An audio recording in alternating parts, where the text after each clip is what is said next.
Evo nas na pijaci Zlatiborskoj, imate i grančariju. 7.800, ovi veliki kotlići.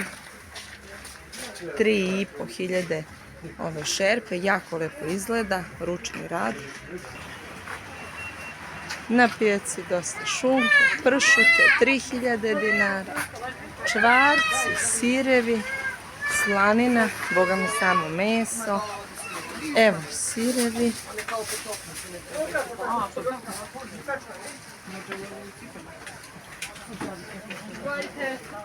Pravi dom. Što su lepi. Jo, sad smo već puni, hvala vam, ali eto, ljubazni su jako domaćini.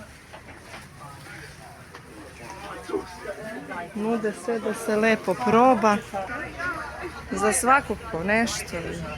Likeri, med. A ovo je potpuno interesantno. Čips, jabuka. 200 grama košta 150 dinara. Za svakog po nešto.